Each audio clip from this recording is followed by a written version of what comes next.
Intermountain Lumber Company versus Commissioner, Tax Implications. Introduction. Disputes that take place within the judicial system have considerable consequences for all parties involved in future arguments. For instance, Intermountain Lumber Company versus Commissioner is a legal quarrel involving matters of depreciation, financial transfer, taxation, and control in business. Although the case has been influential to a certain extent, the validity of some of its statements has been argued. The case was correctly decided based on the judgment regarding Sections 351 and 368. Background. To comprehend why the case's judgment is considered accurate, one must understand the situation's background. Mr. D. Shook was the owner of a sawmill where Mr. Milo Wilson had logs processed into rough lumber for a fee. The two men also co-owned a separate finishing plant where the sawmill's rough lumber was processed into finished lumber. When, in 1964, the sawmill was damaged by fire, Shook and Wilson decided to replace it with a larger facility.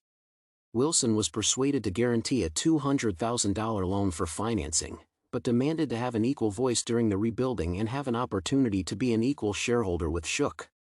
Consequently, the two men, alongside two other individuals, incorporated S&W Sawmill Incorporated, and Shook announced that one half of their stock would be sold to Wilson.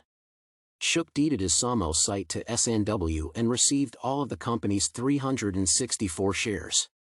Accordingly, from being involved in one business, Shook and Wilson intended to become partners in a new enterprise. Furthermore, S&W's operations caused a legal issue concerning property transfer.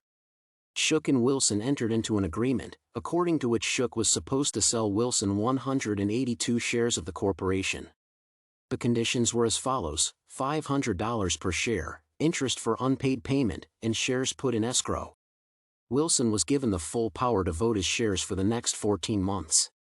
When, in August of 1964, S&W borrowed $200,000, Shook and Wilson were referred to as the company's principal officers and stockholders. In 1967, Intermountain Lumber Company, ILC, purchased all of S&W's stock, but Wilson still owed Shook $91,000 for the initial 182 shares. Later, the Commissioner of Internal Revenue found deficiencies in ILC's tax returns concerning S&W. Intending to dispute the trouble, ILC argued that Shook's initial transfer to S&W was a taxable sale since Section 351 of the Internal Revenue Code, IRC, was inapplicable. Consequently, the case centered around whether a certain property transfer was liable to be taxed. Sections 351 and 368. To understand the significance of Sections 351 and 368 for the decision in the reviewed dispute, one must know the specifics of the statutes. The regulation applies to all existing and new businesses and reviews transfers to corporations. According to the general rule, a transferor does not realize any gain or loss when property is transferred to an enterprise in a stock exchange. However, the transferor must, immediately after the exchange, take the position of control of the corporation as defined in Section 368C. Section 368 covers corporate reorganizations and related terminology. According to the statute's Part C, control means having a minimum of 80% ownership of the business's voting stock.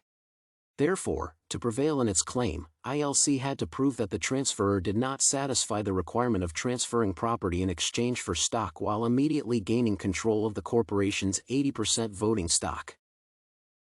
Consequently, the decision was accurate due to how the court connected Section 351 to the situation. The court pointed out that if, during the transaction, the transferee has irrevocably foregone or relinquished the right to determine whether to retain the shares, ownership is lacking for Section 351 purposes. Some argue that the court's interpretation of certain parts of the statute is of questionable validity, yet the judiciary has correctly utilized the section's reasoning. Shook had relinquished his legal privilege to decide whether to keep the acquired stock because, before deeding the sawmill, Shook was already obligated to sell the assets to Wilson. Notably, Wilson had the liberty to prepay the principal and obtain all 182 shares at any time in advance. the court emphasized that both Shook and Wilson perceived themselves as co-owners of S&W and that the sale of the business's stock was a paramount part of the incorporation transaction. Consequently, Section 351 did not apply to the situation since Shook was not individually in control, as he aimed to sell half of his shares before transferring property to S&W. Conclusion.